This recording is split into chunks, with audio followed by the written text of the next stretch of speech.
My father was a newspaperman, and a damn good one, too. He worked for the Sheboygan Press, circulation 23,000, in Wisconsin his entire working life. He always hoped that I would be a newspaperman as well.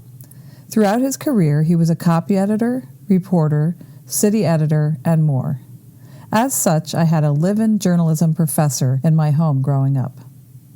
As a modest man, though, my father downplayed his own accomplishments.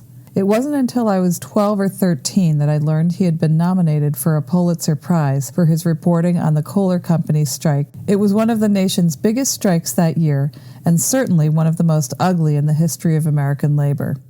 2 men were killed and many injured in the battle with the National Guard, which was called in to keep order. My father was competing with some of the best newspaper and wire service reporters in the country, but it was his story. He knew people on the picket line, and he also knew the Kohler family.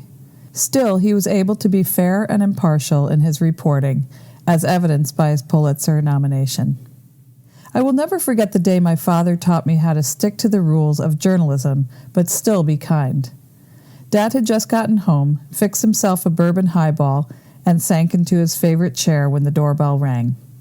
It was a young man, probably in his early 20s. My 2 younger sisters and I were ushered out of the room, but I, being nosy as a budding reporter should, hid behind a chair and listened. The young man had been arrested that afternoon on a drunken driving charge, and he was to be married in a few days. He was a big man, but he was crying, because his wedding announcement and his arrest report would appear in the newspaper on the same day.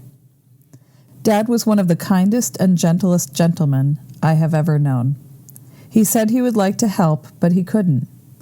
The arrest would be listed on the police blotter, and that was published in the paper every day. To make an exception for him would be to open the floodgates for others. My father did say, though, that they could hold up the wedding announcement for the few days so both items would not appear in the same edition. The young man was thankful, and I learned a lesson.